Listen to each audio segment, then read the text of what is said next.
함께 한번 인사하시겠습니다. 우리 기도로 깨어 있읍시다. 우리 함께 한번 인사하겠습니다. 네, 기도로 깨어 있으시기를 예수님의 이름으로 축원합니다. 우리 정치의 계절이 다가왔죠. 총선을 40여일 앞두고 있습니다. 우리나라 좌파를 대표하는 더불어민주당, 우파를 대표하는 새정치 국민의힘입니까? 네, 국민의힘 이렇게 나누어서 지금 열심히 선거를 하고 있는데 우리가 뉴스를 보면 한 번씩 제3지대 뭐 이런 이야기들이 들려오죠. 제3지대는 뭡니까? 완전 좌파도 아니고 우파도 아니고 그 중간에 이제 중도 정당이라고 해야 되나요? 중도 정당들을 제3지대라고 이렇게 표현을 합니다.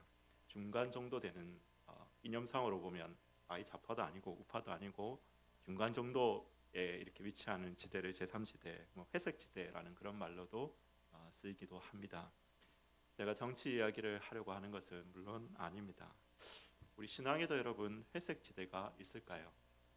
신앙의 회색지대가 있을까요? 불신자도 아니고 그렇다고 진짜 믿는 것도 아닌 흑도 아니고 백도 아닌 회색의 신앙이 있을까요? 제가 고신대 신학과에서 신대원에서 배우기는 신앙에서 회색지대는 없다라고 그렇게 배웠습니다. 우리 모든 그리스도인들은 사탄에 속해 있거나 그리스도께 속해 있거나 이 둘 중에 하나지, 죽음에 속했거나 생명에 속했거나 이 둘 중에 하나지 회색지대는 없다라고 저는 그렇게 배웠습니다. 그래서 사형리라는 전도지가 옛날에는 세 부류의 사람을 나눴거든요. 여러분 혹시 옛날 사형리를 보면은 그리스도가 마음 밖에 있는 사람, 그러나 그리스도가 마음에 들어왔는데 마음의 중심에 안 있는 사람, 그리스도가 들어오셨고 마음의 중심에 있는 사람, 이 세 사람으로 나누어져 있었거든요. 근데 요즘 사형리 보면 두 사람으로 바뀌었습니다. 그리스도가 밖에 있는 사람, 그리스도가 안에 있는 사람 이렇게 바뀌었습니다. 왜 그러냐면 이거 성경적으로 잘못됐다. 이거 우리 그리스도인은 그리스도가 마음에 왔는데 이렇게 우리 중심에 있지 않는 뭐 그런 사람, 이런 회색지대 이런 사람들은 없다. 그렇기 때문에 이제 성경적으로 잘못됐기 때문에 두 그림으로 이렇게 바뀐 것입니다. 최근에 보면 그림들이 다 두 그림으로 바뀌었습니다. 근데 신학적으로는 그렇게 배웠지만 제가 교회 현장에서 사역 현장에서 여러 우리가 사람들을 만나다 보면 회색지대에 속한 것과 같은 그런 사람들이 실제로 있다라는 그런 마음을 지울 수가 없습니다. 그것도 아주 많습니다.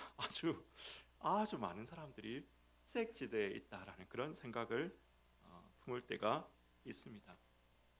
우리 교회사에서도 유명한 인물이 있죠. 감리교회 창시자 요한 웨슬레라는 사람, 여러분 전에 한번 말씀드렸지 않습니까? 옥스퍼드 재학 시절에 홀리클럽이라는 걸 만들어서 진짜 경건하기 위해서 노력을 많이 했습니다. 이후로 아메리카 미국 지역에 성공의 선교사가 되어서 그 성공의 사람들을 사목하기 위해서 선교사죠. 파선 선교사가 돼서 그렇게 선교까지 갔습니다. 그러나 웨슬레가 스스로 고백하기를 진짜 믿음은 없었다는 거예요. 자기는 진짜 믿음은 없었다는 겁니다. 근데 선교지에서 돌아오는 와중에 풍랑을 만났는데 자기는 죽음에 대한 두려움 때문에 덜덜 떨고 있는데 일련의 사람들이 그 폭풍우 가운데서도 함께 찬송 부르고 너무나 평온하게 찬송 부르는 거 보면서 찬송 부르는 거 보면 충격을 받았죠. 그 사람들이 바로 경건주의 모라비안 교도들이었습니다.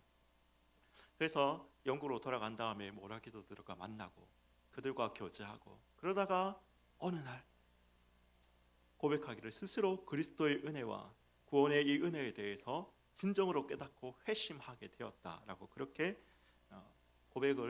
요한 웨슬레가 그렇게 고백을 합니다. 웨슬레가 회심하기 전까지는 진짜 그리스도인이 아니었나? 진짜 그리스도인이었나? 아니면 불신자였나? 자기가 스스로 그 모라비아들을 만나고 돌아와서 회심을 경험했다고 하기 전까지 그가 신성클럽에서 열심히 경건하게 살고자 했고 아메리카의 선교사로까지 갔는데 그때까지 했던 그 모든 것들은 그러면 뭐냐?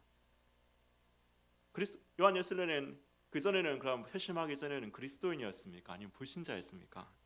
이것도 아니고 저것도 아닌 회색 지대에 속한 사람이었습니까? 그래서 좀 애매한 것이 있죠.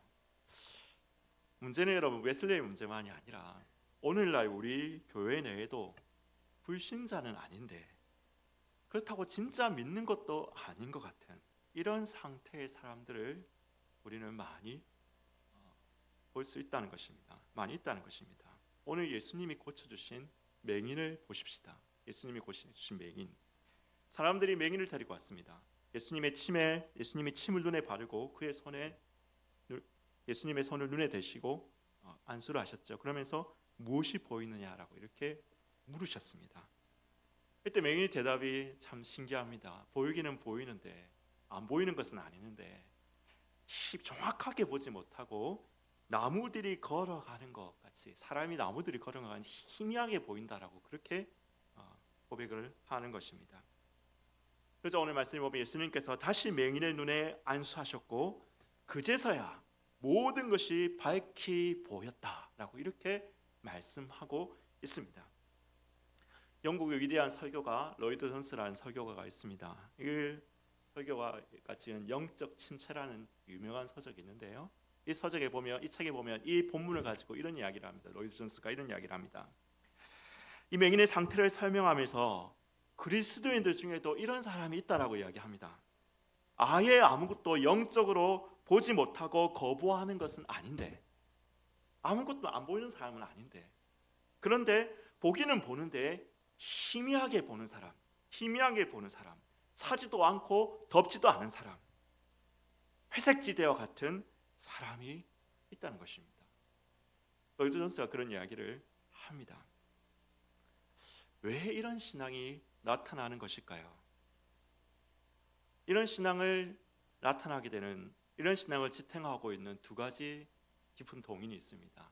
오늘 그 본문의 말씀에 14절 말씀에 보면 오늘 본문의 말씀, 이 맹인이 고치시는 장면은 14절에 예수님께서 제자들에게 바리새인의 누룩과 헤롯의 누룩을 주의해라는 그 말씀의 연장선상에서 이제 이 말씀이 나오는 것입니다.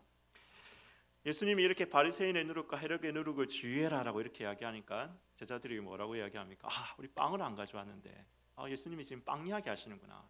헤롯의 빵, 바리새인의 빵을 주의해라고 지금 예수님이 빵 이야기 하시는구나.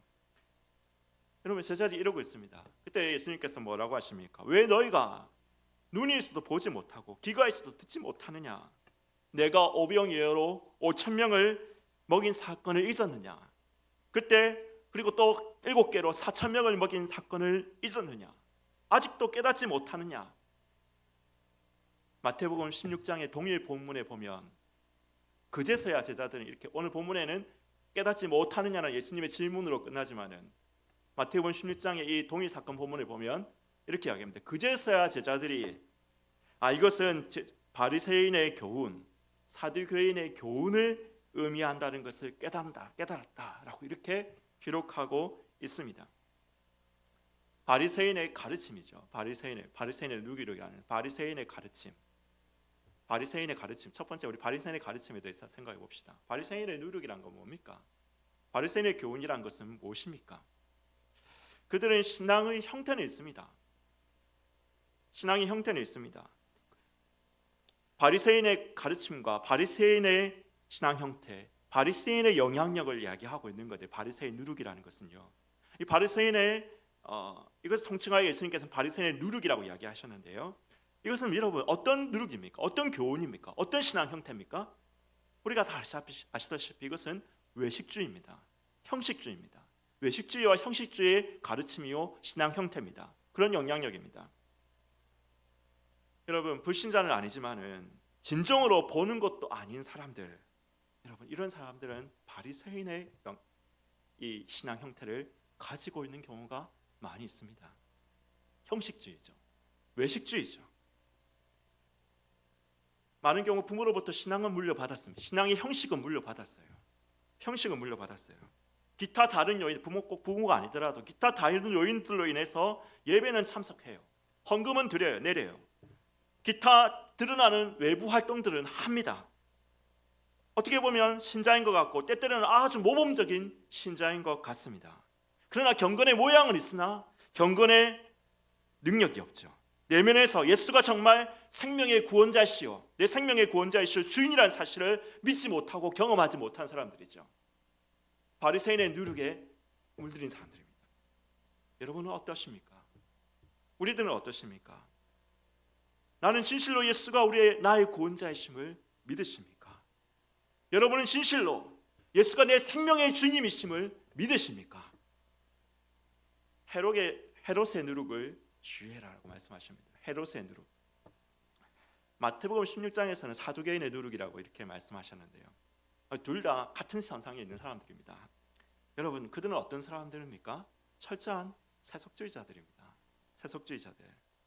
여러분, 그들도 하나님을 말합니다. 신앙을 말합니다. 헤롯은 심지어 솔로몬 성전보다 더 큰 성전을 증축해가지고 그것을 증축해가지고 이렇게 큰 공을 세웠습니다. 그런데 여러분, 헤롯이 성전을 지었지만 솔로몬 성전보다 더 크고 더 화려하게 성전을 지었지만은 그에게 정말 중요한 것은 성전이었을까요? 성전이 아니었죠. 사두개인들이 여호와 신앙을 말했지만은 그들에게 정말 중요한 것이 하나님이었을까요? 하나님이 아닙니다. 헤롯과 사두개인들에게서 최고로 중요한 것은 권력이고 성공이고 부귀영화였습니다. 세속주의자들입니다. 세속주의자들.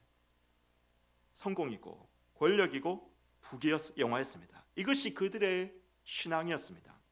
다른 모든 것들은, 심지어 하나님조차도 성공과 부와 권력을 유지하고 지탱하고 획득하고 발전시키기 위한 도구요 하위 개념일 뿐이었던 것입니다. 헤롯의 누룩은요, 바리새인의 누룩, 사두개인들의 누룩은 그런 사람들입니다. 여러분, 성공과 부가 필요하죠.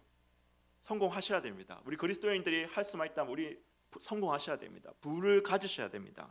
권력, 우리 앞으로는 조금 거리가 먼 이야기인 것처럼 들릴 수도 있지만은 예수 믿는 사람들이 권력도 많이 획득해야 됩니다. 총선도 앞두고 있는데 예수 믿는 사람들이 정치계에 많이, 국회의원들이 많이 되어야 하지요. 그러나 여러분, 하나님의 영광을 위하여서 성공과 부와 권력이 필요한 것이지, 나의 성공과 부를 최우선 가치로 두고 하나님도 그를 위한 필요덕으로서 여기는 것은 아니죠. 그것은 아니라는 것입니다. 헤롯의 누룩을 주의해라. 근데 여러분, 오늘날 현대교회에서도 많은 사람들이 그런 신앙을 가지고 있습니다. 교회에 옵니다.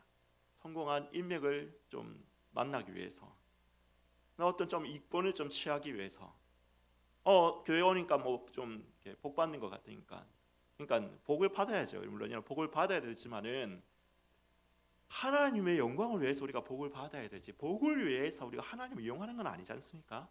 그렇죠? 그런데 현대교회에서 많은 사람들이 이런 헤롯의 누룩에 물드는 경우가 있는 것입니다. 그래서 여러분, 어떻게 됩니까? 이권을 위해서 하나님을 이용한다는 것입니다.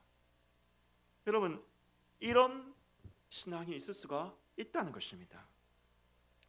이들이 구원받는가? 이 믿음이 진짜 믿음인가? 구원받을 만한 살아있는 믿음인가? 애매하죠. 믿음이 애매하기 때문에 구원도 사실 애매합니다. 쉽게 판단을 잘 못합니다. 회색 믿음과 진짜 믿음, 회색 믿음, 진짜 믿음 가운데 진짜 아무런 단계가 없이 갑자기 회색 믿음에서 진짜 믿음으로 점프하는 그런 경우도 있지만은, 웨슬레 같은 경우가 그런 경우지요. 그렇게 점프하는 경우도 있지만은, 어떤 이는 서서히 단계적으로 나아가는 사람도 있습니다. 그래서 우리가 확실하게 두부 자르듯이 저 사람은 회색 믿음이다, 이 사람은 진짜 살아있는 믿음이다, 우리가 그렇게 단정지어서 이야기할 수는 없고, 그래서 저 사람, 우리는 누가 감히 저 사람은 구원받지 못한 사람이다, 뭐 회색 염소다, 우리가 이렇게 이야기할 수가 없지 않습니까? 그러나 한 가지 확실한 게 있죠. 한 가지 확실한 것이 있습니다. 모든 그리스도인들이 밝히 보는 대로 나아가야 한다는 것입니다. 우리 모든 사람들이 밝히 보는 곳으로, 희미하게 보는 데서 밝히 보는 곳으로 나아가야 한다는 것입니다. 물려받은 대로 습관적으로 신앙하는 신앙도 아니요, 나의 이권과 성공을 위한 도구적 신앙도 아닌, 눈을 떠서 보리떡 5개와 물고기 2마리로 5,000명을 먹이신 그 주님, 떡에 7개로 4,000명을 먹이신 그 주님, 생명의 주님이신 예수님을 바라보는 신앙으로 떡과 물고기를 넘어서 영원한 생명의 공급자 되신 예수님을 믿고 그분이 나의 구원자이시오, 나의 주인이시오, 내 목적이시오, 내 방향이시오, 내 생명까지도 바칠 분으로 고백하는 신앙으로 나아가야 한다는 것입니다. 억지로는 절대로 안 됩니다. 남들이 하니까 나도 생명을 버릴 수는 없죠. 성공을 위해서 생명 바치는 사람은 없습니다. 물론 어떤 사람은 혹시 있을 수 모르겠지만은 대부분의 사람들은 성공을 위해서 뭘 도구로 삼을 수 있지만은 자기 생명을 도구로 삼는 경우는 거의 없습니다. 그러니까 이거 억지로는 안 된다는 겁니다. 억지로는 안 돼요. 외식으로도 안 돼요. 외식으로도 안 돼요. 이권으로도 안 돼요. 그러나 보는 자들은 됩니다. 진짜로 보는 자들은 됩니다. 우리가 영적인 눈을 떠서 비교할 수 없는 그 하나님의 영광, 하나님 나라의 영광, 예수의 영광을 눈을 떠서 볼 수 있는 자들은 바울이 이야기하듯이 나의 달려갈 길과 주 예수께 받은 사명, 곧 은혜의 복음을 증거하려는 것은, 증거하려는 은혜는 나의 생명을 조금도 아까운 것을 여기지 아니하노라는 그 바울의 고백을 이해할 수 있게 되는 것입니다. 여러분, 어떻게 하면 그러면 볼 수 있습니까? 봐야 되는데, 봐야지 할 수 있는데, 눈을 떠서 오늘 설교자님 밝히 보라, 눈을 떠서 밝히 보아야지 이걸 할 수 있는데 어떻게 하면 밝히 볼 수 있습니까? 로이드 존스 목사님이 영적 침체라는 이 설교에서 이런 이야기를 합니다. 첫 번째로 정직해져야 된다. 정직해져야 된다라고 이야기를 합니다. 무슨 말이냐? 오늘 말씀을 보니까 이 맹인한테 예수님께서 보이느냐고, 무엇이 보이냐고 물으셨죠. 안수하시고 무엇이 보이냐고 물으셨죠. 그때 맹인이 뭐라고 합니까? 자기 보지 못하면서 다 보입니다 이렇게 이야기 안 했다는 겁니다. 보지 못하면서 다 보입니다 이렇게 이야기 안 했습니다. 솔직하게 이야기했습니다. 보이기는 보이는데 희미하게 보이고 있습니다 라고 이렇게 이야기했습니다. 그러니까 예수님께서 그 사실, 그걸 보고 다시 안수하십니다. 그리고 그제서야 밝히 봤다는 것입니다. 정직해져야 됩니다. 내가 진짜 보고 있는가? 남들이 하니까 따라하는 신앙인가? 이권을 위해서 가는 신앙인가? 나는 아니면 진짜로 예수의 영광을 본 신앙인가? 하나님의 그 영광을 사모하는 신앙인가? 나는 진짜 보고 있는가? 세상의 그 어떤 부귀와 명예와 돈이 10조 100조라도 나는 하나님의 영광하고 이것을 바꾸지 아니하는, 여러분, 그런 나는 믿음이 있는가? 진짜로 본 사람은 1,000억이 문제가 아니거든요. 진짜로 본 사람은 1조가 문제가 아니거든요. 그거보다 하나님의 영광이 더 크다는 것을 알 수 있거든요. 정직해져야 된다는 것입니다. 내가 진짜 봤는가? 제가 한번 전에 이런 이야기를 몇 번 들은 적이 있는 것 같은데, 예전 대학부에서 어떤 자매가 학교 때문에, 제가 대학부 시절에 있던 교회 학교 때문에 이제 이렇게 부산에 왔다가 이제 학사 때문에 오게 된 거예요. 우리 교회에 참여하게 된 거예요. 모태신앙인데 우리 교회 대학부에 참여하면서 충격을 받았습니다. 왜 그러냐면 같이 방에서 학사 생활하는 한 자매 때문에 충격을 받았습니다. 이 자매는, 학사 생활하는 그 자매는 예수 믿은 지 2-3년밖에 안 되는 자매인데 너무 열심히 있고 너무 예수 그리스도를 위해서 모든 진짜 열정을 가지고 다 하는데, 자기는 어렸을 때부터 교회 지금까지 다녔는데 마음속에 그리스도를 위해서 울어본 적도 없고 예수를 위해서 눈물로 기도해 본 적도 없고, 내 마음속에 뭔가 교회를 다니기는 다니는데 교회를 다니기는 다니는데 자기는 자 신앙이 진짜 뜨거움이 뭔지를 모르겠다는 충격을 받아. 옆에 같이 학사 생활하는 거 보면서. 그래가지고 고민 상담했어요. 고민 상담을 하는데, 근데 그때 고민 상담을 했던 제가 한 건 아니고 상담해줬던 그 어떤 간사님이 그렇게 이야기를 했습니다. 자매가 지금 그런 마음을 가지고 있다는 자체가 첫 단계다. 큰 발걸음을 내딛고 있는 것이다. 진짜 은혜에 대한 하나님 은혜를 주시려고 하는 것이다. 그게 없는 사람들은, 문제점을 깨닫지 못하는 사람들은 은혜 받을 수가 없다. 근데 당신은 지금 문제점을 깨닫고 있기 때문에 은혜를 하나님께서 부어주실 거다. 이번 수련회 얼마 안 남았는데 우리가 준비하고 같이 기도하면서 기도에 참석하고 되든 안 되든 같이 기도해보자. 여러분, 수련회 때 엄청난 성령의 역사를 경험해요. 완전 다 변화된, 완전 다 깨진 거예요. 이 자매가 다른 사람 다 은혜 아무도 못 받는다. 혼자서 은혜 다 받았어. 정직해져야 된다는 것이죠. 정직해져. 내가 자신이 진짜로 받는지 정직해져야 된다. 두 번째, 어떻게 됩니까? 주님이 만져주셔야 되죠. 25절, 이에 그 눈에 다시 안수하심에 그가 주목하여 보더니 나아가서 모든 것을 밝히 보더라. 주님이 만져주셔야 됩니다. 주님이 만나주셔야 됩니다. 안수해 주셔야 됩니다. 그런데 여러분, 이 주님과의 만남이라는 것은 물론 주님이 우리 가운데 찾아오셔야 되는데, 주님이 우리 가운데 찾아오시는데 주님만 우리 가운데 찾아온 게 아니에요. 말씀을 우리가 전후 사정을 잘 살펴보면 주님이 오셨지만은 그 전에 또 누가 나아갔습니까? 맹인 한 사람들, 베세다 사람들이 맹인 한 사람을 데리고 예수님께 나아왔다는 겁니다.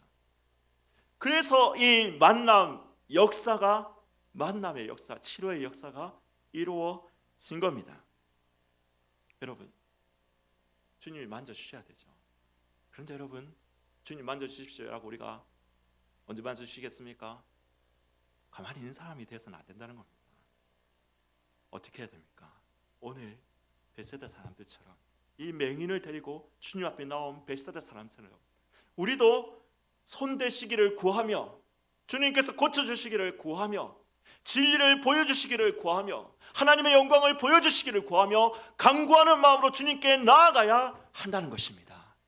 여러분, 그 구하는 간절한 마음 속에 우리 주님이 우리 가운데 이 맹인을 만져주셨듯이 우리 가운데 찾아오시는 것이죠. 마지막으로 세 번째, 말씀을 붙들고 우리가 도전을 해봐야 합니다.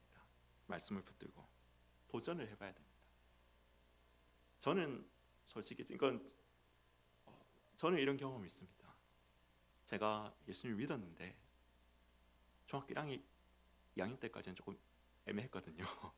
희미했거든요. 없는 건 예수님 믿기를 믿었는데 좀 희미했는데, 결정적인 계기가 중학교 2학년 때 신앙이 확 바뀌어 버렸어요. 뭐가 계기였느냐 하면은 어떤 선생님하고 같이 내 친구 한 명하고 같이 맨날 방학 때 기도회 하면서 신앙이 확 바뀌어 버렸어요. 근데 그 기도회를 하는데 모토가 뭐였냐면, 나를 사랑하는 자들이 나의 사랑을 입으면 나를 간절히 찾는 자가 나를 만날 것이다 라는 그 말씀이었습니다. 나를 간절히 찾는 자가 나를 만날 것이다. 말씀을 붙들고 주여 우리가 간절히 찾습니다. 주님 만나 주십시오. 그 믿음이 있었거든요. 그래서 뭐 다른 신앙 없어요. 중학교 2학년 신앙이 깊어봤자 뭘 깊겠어요. 별 신앙 깊은 거 없어요. 그냥 한 가지 아는 거, 주여 간절히 부르짖으면 주님 역사해 주십니다. 이것밖에 없어요. 그런데 그 어린 신앙, 그 하나님 말씀 하나 붙들고 하나님 앞에서 기도했던 그것을 하나님께서 역사해 주시더라고요. 간절히 기도하는데 처음엔 내가 변하는 것 같고 형제가 옆에 있는 친구가 변하는 것 같은데 나중에는 옆에 있는 친구들이 다 변하더라고요. 다 변해요. 간절히 기도하니까 옆에서 또 간절히 기도해요. 제가 그래서 한번 이야기했죠. 간절히 기도하니까 하늘에서 내리던 비도 멈췄어요. 진짜 그런 일이 일어나는 거예요. 말씀 붙들고 도전해봐요. 도전을 안 하면 안 돼요. 도전을 안 하면. 여러분, 우리 대천덕 신부님 성공회 그 예수원을 지은 강원도의 대천덕 지금은 돌아가시고 주님 나라 가셨지만은 여러분 유명한 그 일화가 있지 않습니까? 자기가 R.A. 토레이라는 유명한 신학자의 손자입니다. 손자인데 그런데도 20살 될 때까지 별로 믿음이 없더라는 거예요, 자기가. 그래서 어떻게 할까? 성경을 읽어보자. 성경을 읽는데 성경을 읽으니까 마음에 은혜가 될 줄 알았는데 막 시험만 되고 막 이렇게 뭐 특히 여호수아서에서 막 이렇게 학살하고 뭐 이런 장면 나오니까 막 마음이 시험이 돼가지고 성경이 이런 내용이었나 이런 생각을 마음이 시험이 되는데, 근데 그게 이 대천절 신부님의 젊은 대천절 신부님의 마음을 움직였던 한 말씀이 있습니다. 요한복음 7장 17절. 사람이 하나님의 뜻을 행하려 하면 이 교훈이 하나님께로 왔는지 내가 스스로 말하는지 알리라. 여러분, 대천절 신부님이 이 말씀 붙잡고 갔습니다. 도전해봤습니다. 그래, 내가 이 말씀 믿기지도 않고 이 말씀 보면 어쨌든 마음에 좀 심란해지고 마음에 오히려 혼돈이 생길 때도 있지만, 그러나 이 교훈을 가지고 한번 실천해보자. 하나님의 뜻을 행하려고 한번 해보자. 그러면 진짜 이것이 하나님의 말씀인지 아니면은 사람의 이야기인지 알 수 있지 않겠냐. 그렇게 도전해봤습니다. 그 도전이 6개월 안에 끝났어요. 6개월 안에 그가 진짜로 이 말씀이 하나님의 말씀이라는 것을 고백하게 되었던 것입니다. 여러분, 마음이 정직해져야 됩니다. 정직해져야 됩니다. 주님의 만져주심, 주님이 우리 가운데 영광을 보여주시고 진리를 알려주시고 하나님의 예수 그리스도의 그 형상을 우리 가운데 알려주시기를 간구하면서 주님과의 만남이 일어나기를 기도하면서 가야 됩니다. 그리고 말씀 붙들고 내게 주시는 말씀 있잖아요. 여러분에게 주시는 말씀 있잖아요. 그 말씀 붙들고 우리가 가만히 있으면 안 돼요. 도전을 해봐야 돼요. 도전을. 실제로 삶에서 도전을 해보시길 바랍니다. 그러면 하나님 말씀이 진짜로 하나님 말씀인지, 역사하시는 말씀인지, 살아서 역사하는 말씀인지, 아니면 인간이 지어낸 말이라면 그것은 문서의 책에 기록된 것으로 끝나 있겠죠. 그러나 하나님 말씀이 살아있는 말씀이면은 우리의 삶 가운데 실제로 역사하고 삶을 바꾸고 인생을 바꾸고 우리의 영혼을 바꾸는 말씀으로 역사하시지 않겠습니까? 밝히 보시는 여러분 되시기를 예수님의 이름으로 축원합니다. 우리 함께 한번 찬양하겠습니다. 어두워진 세상길을 열려라 하이바다. 좀 고전적인 찬양인데요. 고전적인 찬양인데 그래도 한번 우리 같이 힘차게 한번 찬양해 봅시다. 어두워진 세상길을 주님 없이 걸어가다 나의 영혼 어두워졌네. 열려라 에바다 열려라 눈을 보게 하소서. 우리 힘차게 한번 선별지를 찬양합시다.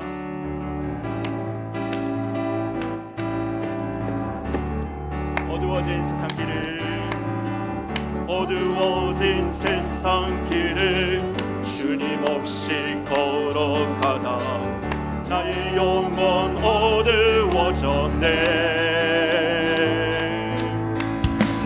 어느 것이 길인지 어느 것이 진리인지 아무것도 할 수 없었네.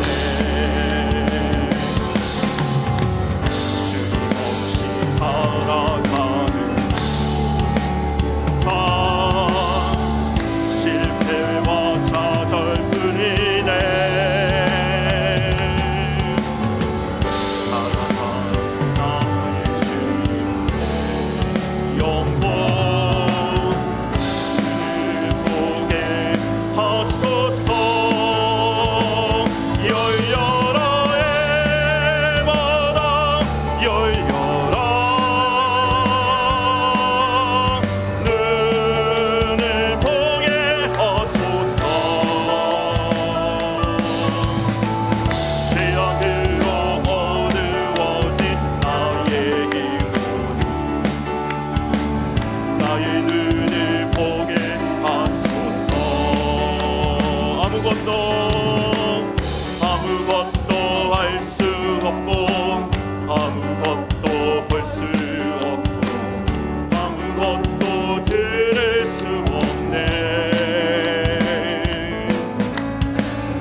어두웠던 나의 눈이 열리고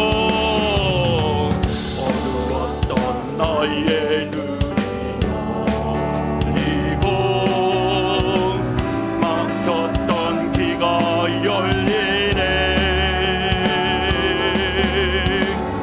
불안했던 나의 마음 열리고 나의 영혼 살리네. 열려라 이 바다, 열려라 이 바다, 열려라 눈을 보게 하소서. 죄악으로 어두워진 나의 영혼 나의 눈을 보게 하소서. 다시 어두웠던 나의 눈이 열리고 나의 눈이 열리고 막혔던 귀가 열리네. 불안했던 나의 마음 열리고 나의 영혼 열리네. 열려라 이 바다, 열려라 이 바다, 열려라 눈을 보게 하소서. 죄악으로 어두워진 나의 영혼 나의 눈을 보게 하소서. 다시 한번 열려라 이 바다, 열려라 이 바다, 열려라 눈을 보게 하소서. 죄악으로 어두워진 나의 영혼 나의 눈을 보게 하소서. 그런 시간에 함께 한번 기도합시다. 하나님, 내가 밝히 보게 하여 주시옵소서.